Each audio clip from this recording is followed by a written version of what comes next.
Hello dear student, we are in the class 7, chapter 2, part number 13. As our lesson is fraction and decimal, we are going to see exercise 2.5. Before that, we will see little bit introduction also. So as you know, the decimal number must have the decimal point. Suppose the number is given, this is the number, and you are already aware about the position value of 253. So that number 3, it is in ones position, 5 is in tens position, and the third number 2, it is in hundreds position. Why it is in 100? Because this is nothing but 200, 5 is nothing but 50, 3 is nothing but 3. So that's why they are in ones, tens and hundreds position.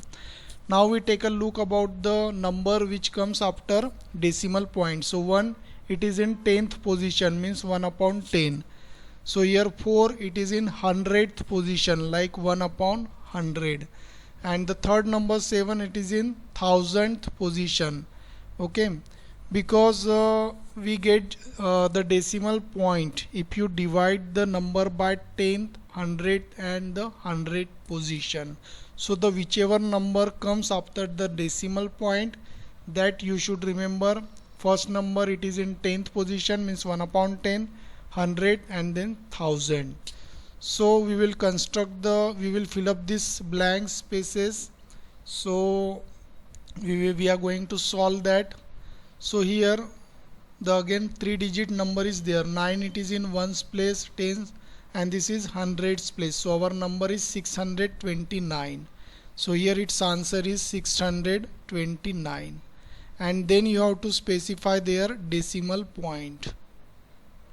So here this is our decimal point, and after that in the 10th position number is 3, then 2 and 1. So as it is, you have to write that 3, 2 and 1. So this is the answer of this. Then in the second case, here 0 is there, so it doesn't have the value. Then 43, then in the 10th position 1 is there, so it means 43 point. So 43 point, and then 192, that number comes after the point. This is 1. This is the remaining number. Here in this case 5 should be here because it is in hundreds position, and here in this blank 3 will be there, it is in tens position, and here 7 will be here. It's very simple. I don't think you will get any difficulty for understanding. Here 4 will be there, and here 0 will be there. Then here 6, 1, here 1 will be there, here 1, 4, and here 3, and here after 2, 6 will be there. Here you have to construct the number. Here 0 is there, so it doesn't have the value. So here you write 10,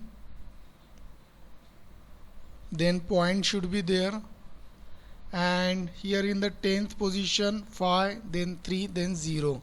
So as it is, you write 5, 3 and then 0. So here we have completed this. Now we are in the next slide, exercise 2.5, question number 1, which number is greatest. So here for calculating the greater number, as we have the two number, so here after point you check the number. Here 5 is there, here 0 is there, so ultimately 0.5 is greater number, because in the 10th place 5 is greater. So 0.5 is greater than 0.05. In the second one 0.7 and 0.5.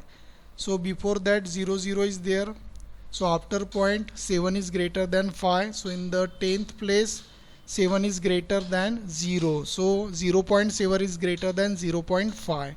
Then in the third problem 7 and 0.7. So you have to check the number. 7 is greater than, 7 is nothing but 7.0.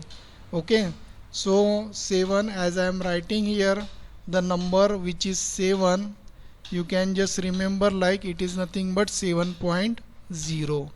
So 0.7, so it means 7 is greater than 0. Okay, so 7 is greater than 0.7.